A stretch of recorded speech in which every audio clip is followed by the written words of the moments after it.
Hello everyone. Vijay academy Indore में आपका स्वागत है।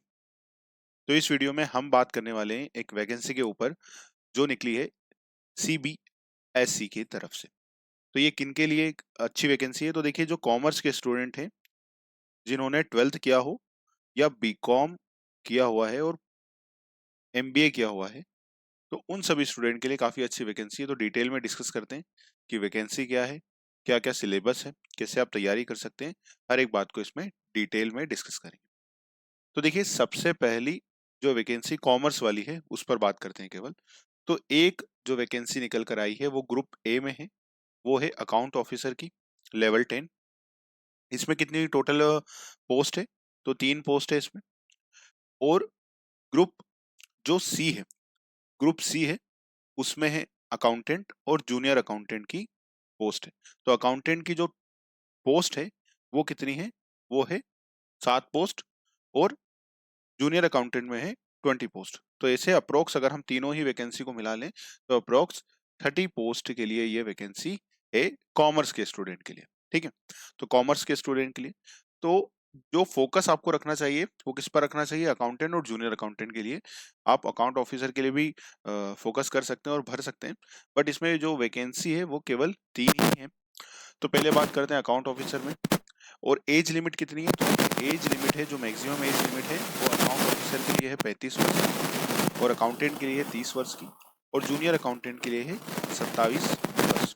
ठीक है, तो अगर मैक्सिमम एज ये है, रिलैक्सेशन जो मिलती है वो आपको इसमें मिल जाएगी। अब बात करते हैं इसमें जो सिलेबस है उस पर बात कर लेते हैं। ठीक है, रिजर्वेशन और ये सारी चीजें इसमें दी हुई हैं। तो अगर आप हैं तो देखिए, सबसे पहले बात कर लेते हैं क्वालिफिकेशन के ऊपर।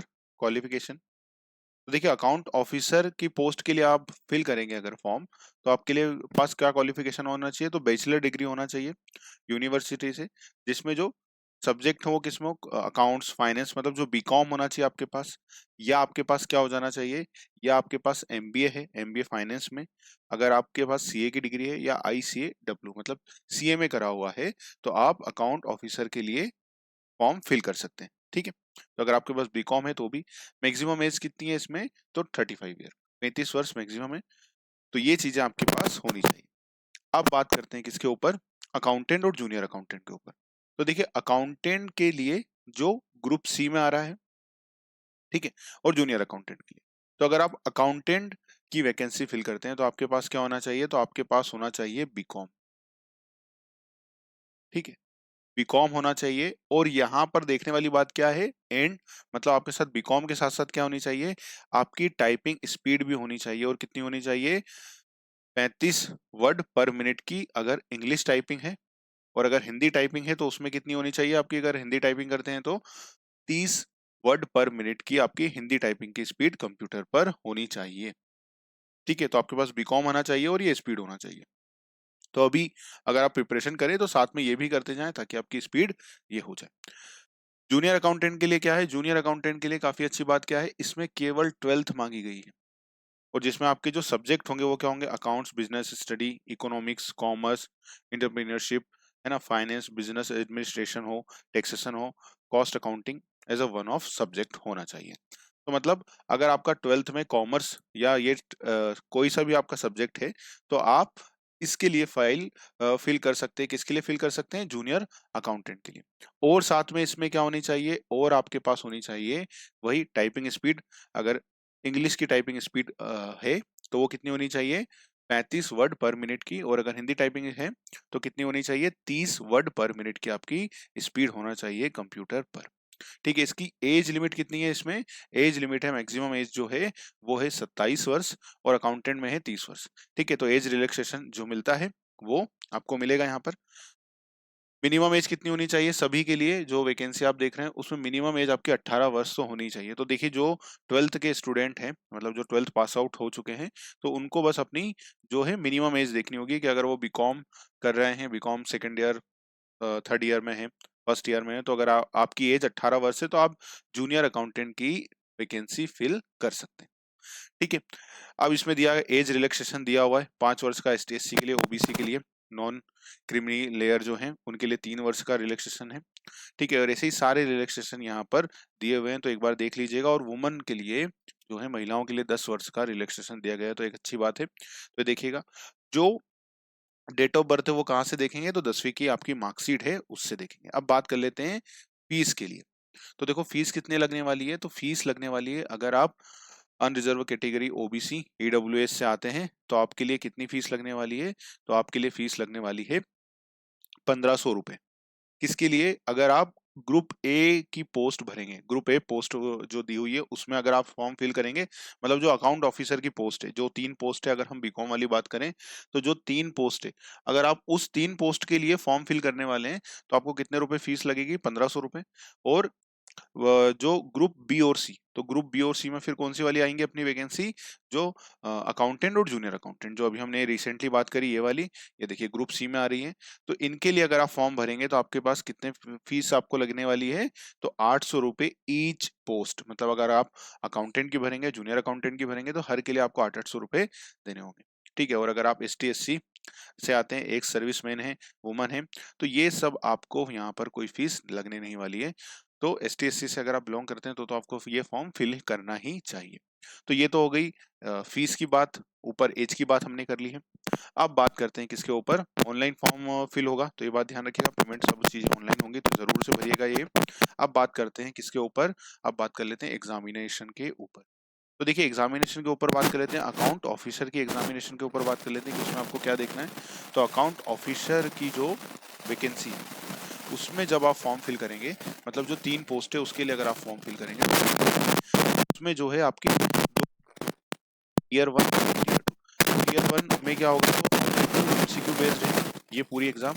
और इसमें आपका वो पूरा एकदम पूछा जाएगा, current affair, general affair, current affairs के ऊपर 30 क्वेश्चन होंगे, जो हर एक क्वेश्चन 2 नंबर का होगा, तो 60 मार्क्स के ये 60 मार्क्स के क्वेश्चन होंगे, 30 क्वेश्चन ये पूछे जाएंगे।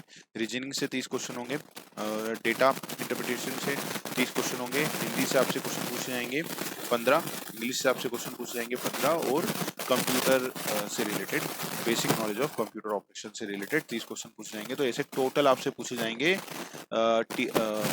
पहली एग्जाम में वो कितने होंगे, 150 क्वेश्चन, और उनका जो मार्क्स होंगे वो होंगे 300 मार्क्स, और ये 2.5 घंटे का आपका पेपर होने वाला है। जब आप ये क्वालिफाई कर लेंगे, आप चीजें आ जाएंगे। जब टीयर 2 एग्जाम होगी तो वो क्या होगी, एक रिटर्न एग्जाम होगी, तो आपको पूरा सॉल्व करना होगा। तो इसमें देखिए टैक्सेशन पार्ट होगा, इसमें कॉमर्स से रिलेटेड पूरा पार्ट होगा, commerce, business study, economics, accounting, finance, cost accounting, budgeting, annual accounts, taxation, auditing, मतलब जो बीकॉम का पूरा सिलेबस है, अगर मैं कहूँ तो बीकॉम में जो आपने पढ़ा है वो सारी चीजें यहाँ पर कवर होंगी।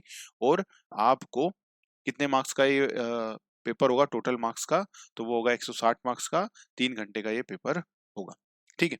इसमें 160 मार्क्स का कहाँ से पूछा जाएगा, पार्ट ए में कॉमर्स से, और फिर पार्ट 2 जो है उसमें current affair, general affair, affair, मतलब जो आपका कहें सिंपल भाषा में तो जीके, जो जीके है वो कितने मार्क्स का होगा, वो होगा 80 मार्क्स का। उसके बाद ये जो हमारा संविधान है उससे क्वेश्चन पूछे जाएंगे 40 मार्क्स के। और फिर इसके बाद आएगा एक ऐसे राइटिंग का क्वेश्चन पूछा जाएगा, हिंदी और इंग्लिश का, वो है 40 मार्क्स का। तो ऐसे टोटल करके 320 मार्क्स के ये क्वेश्चन आपसे पूछे जाएंगे, ठीक है। तो जब आप टीयर 1 क्लियर करेंगे, टीयर 2 के एग्जाम क्लियर करेंगे, तो फिर इसमें आपको इंटरव्यू भी देना होगा, ठीक है। तो इंटरव्यू भी है, और इंटरव्यू के कितने मार्क्स है, 80 मार्क्स है। तो ये किसके लिए है, अकाउंट ऑफिसर के लिए, जो 3 पोस्ट है उसके लिए।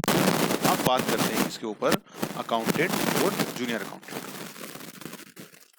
तो ये बात करते हैं तो देखिए अकाउंटेंट में अच्छी बात क्या है कि एक ही बार एग्जाम होगी, और वो भी कैसी होगी, एमसीक्यू बेस्ड होगी, एमसीक्यू बेस्ड एग्जाम होगी। टोटल कितने मार्क्स का पेपर पूछा जाएगा अकाउंटेंट में, और जूनियर अकाउंटेंट में फिर बात कर लेते हैं।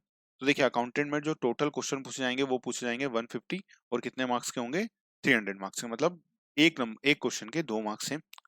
और पेपर कितने आवर्स का होगा, तो 2.5 घंटे का होगा, 2.5 आवर का पेपर होगा।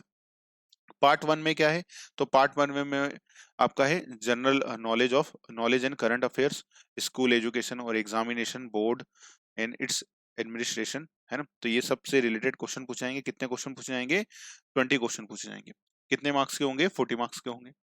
इसके बाद आपका रीजनिंग एंड मैथमेटिकल एबिलिटी से क्वेश्चन होगा पार्ट 2 में। इसमें भी कितने क्वेश्चन पूछे जाएंगे? 20 क्वेश्चन पूछे जाएंगे, और ये भी कितने मार्क्स का होगा? 40 मार्क्स का, मतलब वही एक क्वेश्चन के 2 मार्क्स हैं, तो 20 क्वेश्चन ये होंगे। इसके बाद आपसे जनरल हिंदी और इंग्लिश के क्वेश्चन पूछे जाएंगे, वो भी 20 क्वेश्चन होंगे। इसके बाद जो पार्ट 4 है, वो पार्ट है 4 कॉमर्स का, जिसमें आपसे टोटल 90 क्वेश्चन पूछे जाएंगे और 180 नंबर का ये पेपर होगा। तो जो मेजर पोर्शन है, वो जो आपकी वैकेंसी जिसके लिए आपको अपॉइंट किया जा रहा है, मतलब अकाउंट्स के लिए, अकाउंटेंट के लिए, तो जो अकाउंट से रिलेटेड है वो पूरा यहाँ पर आपसे पूछा जाएगा। तो अब इसको डिटेल में समझ लेते हैं। तो देखिए, यहाँ पर अच्छे टॉपिक कवर किए गए हैं। Financial accounting, accounting standard. तो देखिए, अब जैसे अकाउंटिंग स्टैंडर्ड के ऊपर फाइनेंशियल अकाउंटिंग में आपको पूरा फाइनल अकाउंट पढ़ना होगा, है ना। फाइनल अकाउंट क्या होते हैं, जर्नल एंट्री, लेजर, वो सारी चीजें एकदम जो बेसिक है अकाउंट्स का, फाइनेंशियल अकाउंटिंग के अंदर जो बेसिक से लेकर के सारी चीजें आपको, जर्नल एंट्री कैसे होती है, लेजर्स क्या होते हैं, ट्रायल बैलेंस क्या होता है, वो सारी चीजों लेकर के फाइनल अकाउंट, बैलेंस शीट, ये सब आपको फाइनेंशियल अकाउंटिंग में कवर करना होगा। ठीक है। इसके बाद अब जैसे उन्होंने दिया है अकाउंटिंग स्टैंडर्ड अलग से लिखा हुआ है, तो इसका मतलब क्या है कि आपको पूरे अकाउंटिंग स्टैंडर्ड एक बार पता होने चाहिए, सारे अकाउंटिंग स्टैंडर्ड के नाम पता होने चाहिए। क्वेश्चन यहाँ से पूछेंगे, अकाउंटिंग स्टैंडर्ड बोर्ड क्या होती है, अकाउंटिंग स्टैंडर्ड कौन जारी करता है, जैसे आईसीआई अकाउंटिंग स्टैंडर्ड जारी करता है, तो ऐसी सारी चीजें आपको यहाँ पर पढ़नी होंगी अकाउंटिंग स्टैंडर्ड। इसके बाद बात करते हैं इनडायरेक्ट डायरेक्ट टैक्स, है ना, और टैक्स मैनेजमेंट। तो अब देखिए, indirect and direct tax management. तो अब यहाँ पर आपको जीएसटी भी पढ़ना होगा। जीएसटी क्या है, जीएसटी का कंसेप्ट क्या है, जीएसटी का किस प्रकार का कंसेप्ट पे लागू होता है, जीएसटी के अंदर के सारे कंसेप्ट आपको पढ़ने होंगे। इसी प्रकार से आपको इनकम टैक्स डायरेक्ट कहा है उन्होंने, तो इनकम टैक्स क्या है, इनकम टैक्स के पांचों हेडों के बारे में आपको पता हो, और इस प्रकार से आपको दोनों ही डायरेक्ट और इनडायरेक्ट टैक्स का नॉलेज लेना होगा। एमआईएस, है ना, मैनेजमेंट इंफॉर्मेशन, एमआईएस जो होती हैं वो अलग अलग टेक्निक्स है, कॉस्ट अकाउंटिंग टेक्निक्स है, ऑडिटिंग, ये पढ़ना होगा, cost and management accounting, financial management, management science, operation and project management. तो ये सारी चीजें मतलब आपको एक एक वर्ड को ध्यान में रख करके काम करना होगा, है ना। एक एक जो वर्ड यहाँ पर दिया हुआ है, उसको बड़ा गहराई से समझ के उसको कवर करते हुए चलना रहेगा। जैसे इनडायरेक्ट डायरेक्ट टैक्स का मैंने आपको एग्जांपल दिया कि एकदम डिटेल में जाना पड़ेगा कि जीएसटी क्या है, जीएसटी कैसे चार्ज होता है, जीएसटी में लाइबिलिटी हम कैसे निकालते हैं, है ना, टाइम ऑफ सप्लाई क्या होता है, प्लेस ऑफ सप्लाई क्या होता है, इनकम टैक्स में इनकम टैक्स क्या होता है, इनकम टैक्स में हाउस प्रॉपर्टी में कैसे इनकम कैलकुलेट की जाती है, बिजनेस प्रोफेशन में कैसे इनकम कैलकुलेट की जाती है। तो ऐसे करके एक आपको आपको नॉलेज होना चाहिए हर एक टॉपिक का।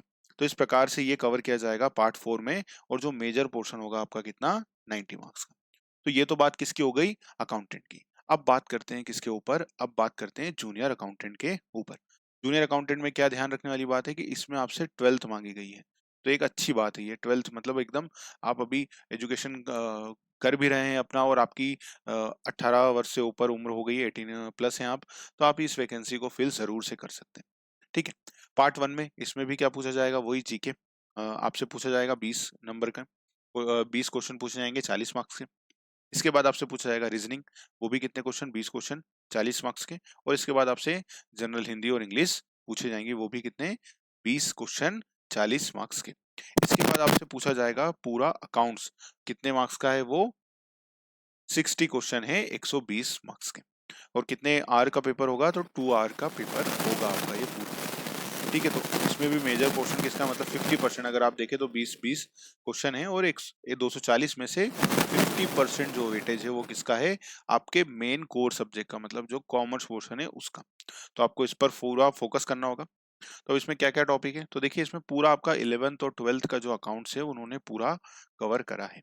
ठीक है।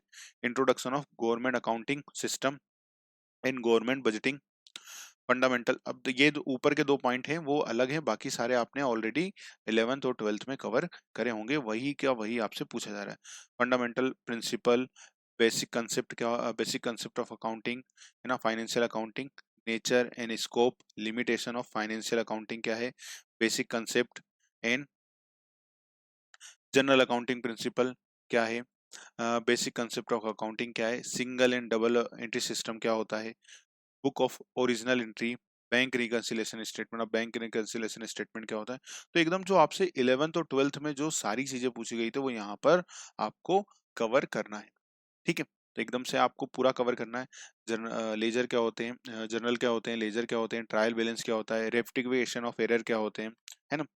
तो एकदम यहाँ पर आप बेसिक से पढ़िएगा। जब भी आप ये पढ़ेंगे तो अगर आप खुद से पढ़ेंगे तो क्या करेंगे, बेसिक से स्टार्ट करिएगा। एकदम बेसिक सी चीजों को लेकर के समझते हुए आगे बढ़िएगा, क्योंकि यहाँ पर जो क्वालिफिकेशन भी मांगी गई है जूनियर अकाउंटेंट में वो 12th मांगी गई है।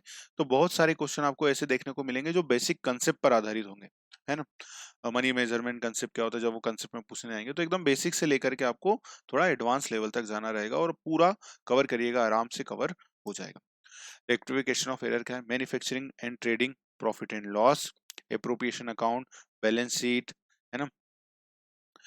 कैपिटल और रेवेन्यू एक्सपेंडिचर क्या होते हैं, उनके बीच में डिफरेंस क्या होता है ये बताना। Depreciation accounting, valuation of inventory, non profit making organization जिनको बोलते हैं एनपीए, एनपीओ, है ना, नॉन प्रॉफिट ऑर्गेनाइजेशन, है ना, जिनको इनकम एंड एक्सपेंडिचर बनाना होता है ना, profit and loss, receipt and payment account बनाते हैं जो, और इनकम एंड एक्सपेंडिचर अकाउंट बनाते हैं प्रॉफिट एंड लॉस अकाउंट की जगह। मतलब वो ऑर्गेनाइजेशन जिनका उद्देश्य क्या होता है, प्रॉफिट कमाना नहीं होता है। तो यहाँ से आपसे क्वेश्चन पूछेंगे एकदम। Income and expenditure account, bill of exchange, self balancing ledger. तो ये पूरा आपका जो 11th और 12th है वो आपको पूरा कवर किया गया है इसमें। तो आप क्या करिएगा, धीरे धीरे स्टार्ट करिएगा इसको पढ़ना आराम से, तो होते जाएगा धीरे धीरे से। ठीक है, को और कुछ बहुत सारे वीडियो आपको चैनल पर मिल जाएंगे। कुछ टॉपिक में मैं आने वाले टाइम में वीडियो डाल दूंगा, तो आपको इससे काफी हेल्प हो जाएगा और आपका ये पोर्शन में काफी मदद हो जाएगी। फिर भी आपके कोई सवाल हो, कुछ आपको ये सवाल हो तो आप कमेंट जरूर से करिएगा, और इसी प्रकार के कॉमर्स से रिलेटेड वीडियो के लिए चैनल को सब्सक्राइब जरूर से करिएगा और वीडियो ये अपने दोस्तों के साथ जरूर से शेयर करिएगा। आपका कुछ सवाल हो, कुछ चीजें छूट गई हो जो जो आपको लग रही हो कि ये भी आपको या क्वेरी हो, तो आप बेझिझक होकर आप हमें कमेंट करिएगा। कोशिश करेंगे कि आने वाले टाइम में जब हम वीडियो लेकर के आए तो उन सभी क्वेरी का आंसर उसमें हो। तो चलिए, इस वीडियो में इतना ही। मिलते हैं अगले वीडियो में, तब तक के लिए अपना ध्यान रखिएगा। और काफी अच्छी वैकेंसी है कॉमर्स वाले स्टूडेंट के लिए, तो अगर आप हैं कॉमर्स वाले स्टूडेंट या आप किसी भी स्टूडेंट को जानते हैं तो जरूर से शेयर करिएगा। और खास करके सबसे अच्छी बात है 12th के स्टूडेंट के लिए, ये जो जूनियर अकाउंटेंट की पोस्ट है 12th के स्टूडेंट के लिए काफी अच्छी है। अगर आप 18+ हैं तो आपको ये फील करना चाहिए, तो आपको प्रिपरेशन भी हो जाएगी और आप सही, अगर सब कुछ सही रहा तो आप सही समय एक अच्छी पोस्ट भी ले लेंगे। तो चलिए, मिलते हैं अगले वीडियो में, तब तक के लिए अपना ध्यान रखिएगा। नमस्कार।